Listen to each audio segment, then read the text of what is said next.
Fala pessoal, tudo bem? Aqui é o Raniel Campos, bem-vindos ao meu canal Teologia e Tradução. Hoje a gente está voltando, retomando as atividades aqui no meu canal. Sei que a gente está um tempo parado, eu peço até desculpas para quem ficou mandando mensagem para mim, a gente conversando.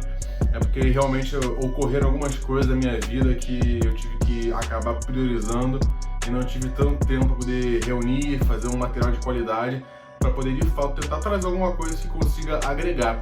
E aí eu tô me preparando, me organizando, comprando alguns materiais assim, poder melhorar a qualidade, também melhorar a minha minha conversa aqui com vocês, pra gente poder ter um conteúdo de qualidade. Para quem não sabe, eu vou estar deixando aqui o meu Instagram. Eu comecei a fazer por lá algumas enquetes de alguns textos que chamem a atenção de vocês, algo que vocês gostariam que eu estivesse trazendo aqui para a gente poder conversar e discutir de forma saudável, sempre tentando trazer o máximo de informação para que nós possamos chegar a uma conclusão juntos, né? Essa é a minha ideia central. E hoje a gente vai falar a respeito de João 5, especificamente do verso 1 até o 9. Mais especificamente ainda, vamos falar sobre o tanque de Betesda, né? É aquela passagem bem conhecida sobre o anjo que agitava as águas e como é que isso funciona, era assim mesmo. E há muito mistério, né, em volta disso, tenho certeza que todo mundo já ouviu, e isso é uma pulga atrás da orelha que às vezes a gente não sabe como tratar. E a minha ideia é conseguir esclarecer um pouco, falar um pouco sobre esse ponto específico, e espero que consiga agregar na jornada de vocês. Então vamos lá. Antes da gente falar da história em si, a gente tem que falar um pouco da crítica textual das escrituras, né? Esse ponto específico do anjo que agitava as águas e tudo mais, a história, né, por si, a mitologia desses versos, eles não se encontram nas cópias mais antigas da escritura. Eu não sei se vocês sabem, porém, não chegou aos nossos dias os originais, né? Nós temos hoje mais de 5.000 cópias só do Novo Testamento em grego, e as cópias mais antigas há um grande trabalho a respeito de especialistas que vão assim tentando se aproximar dos originais, né? E esse é um texto que ele só começou a aparecer um certo tempo depois, em materiais do século V. Ou seja, provavelmente na sua Bíblia, na maioria das Bíblias, esse texto específico ele está em colchetes. Por quê?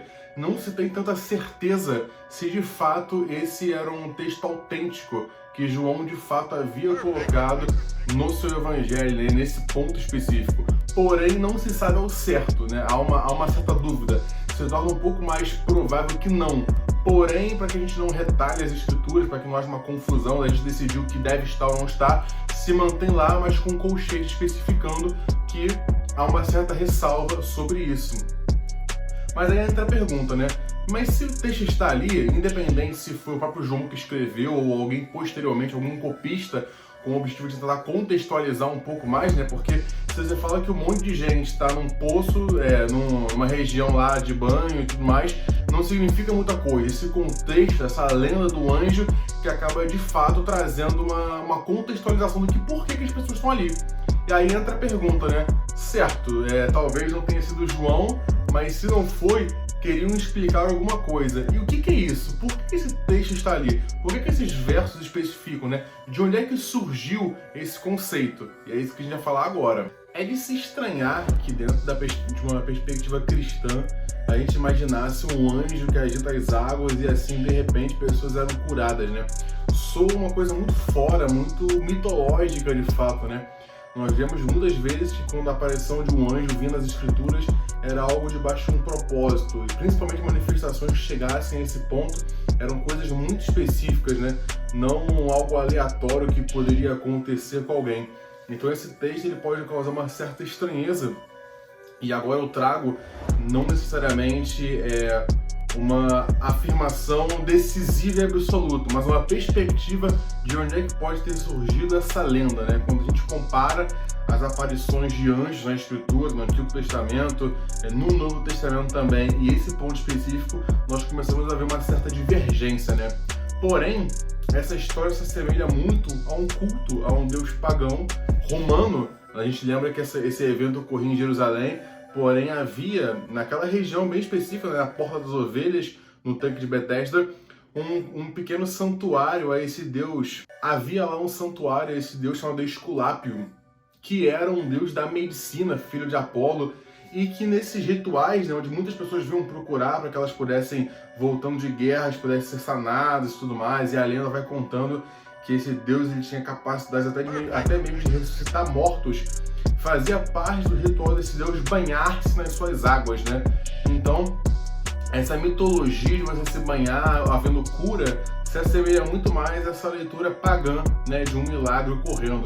Mas agora, historicamente, né, por que as águas se agitavam? A gente poderia, a partir dessa concepção, né, essa concepção pagã de Esculápio das águas, o banhar-se nas águas, isso ser uma razão, mas agora, por que o tanque de Betesda ele causou, né, essa euforia toda?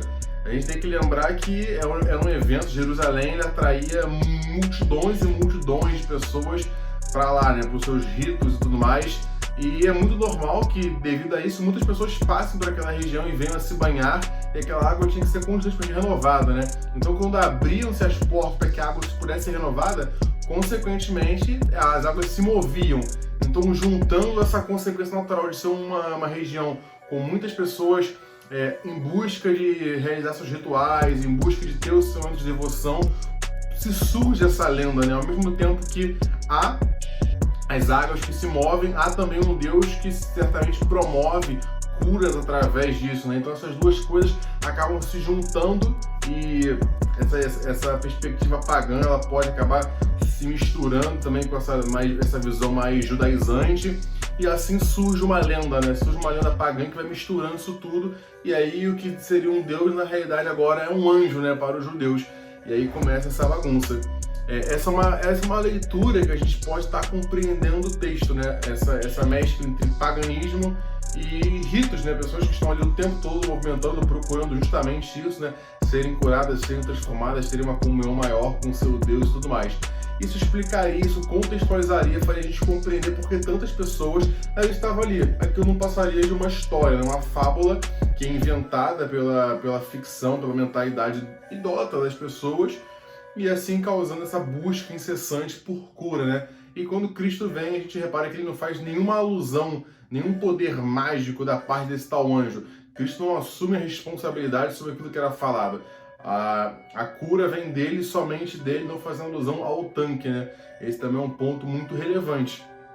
Então, acredito eu que essa seja a justificativa mais plausível de que por que esse texto veio acontecer. Em resumo, a minha leitura sobre o texto é exatamente essa. Esse tanque ele não promovia a cura. Esse tanque foi justamente uma fábula que foi inventada, e o texto está ali para explicar por que as pessoas estavam ali esperando a cura. Então, mesmo se João nos tiver escrito esse material, é importante entender que ele em nenhum momento vai contra os evangelhos, né? Ele vai simplesmente tentando contextualizar as pessoas que estão lendo aquilo ali. A ideia muitas vezes do copista pode ter sido essa, facilitar o leitor que vai pensar, poxa, por que tanta pessoa está esperando ali ser curada? Qual é a razão disso? E aí explicar a fábula por trás disso enriquece a nossa compreensão e a gente assim consegue fazer uma exegese melhor do texto. Então, pessoal, é isso. Eu acredito ser essas informações mais relevantes. Se você acha que eu deixei alguma coisa, algo que possa acabar contribuindo, por favor, comenta aqui embaixo. Se você gostou do material, achou legal a minha fala, agregou em alguma maneira na sua jornada, por favor, deixa o like aí. Um comentário, alguma coisa que você gostaria de ver, vai ser muito bom. A ideia desse canal é exatamente essa, conseguir trazer esses esclarecimentos. Eu vou estar deixando aqui na descrição alguns links de outros youtubers aqui que eu procurei, inclusive algumas referências, que vão falar o que eu falei, mas com ainda mais detalhes, né? A minha ideia foi sistematizar isso um pouco mais. Então, se você quer mergulhar um pouco mais no tema, vou deixar aqui algumas pessoas relevantes e especialistas na área para poderem agregar. Maravilha? Então, pessoal, é isso. Muito obrigado pela atenção de vocês. Fiquem todos com Deus e até a próxima.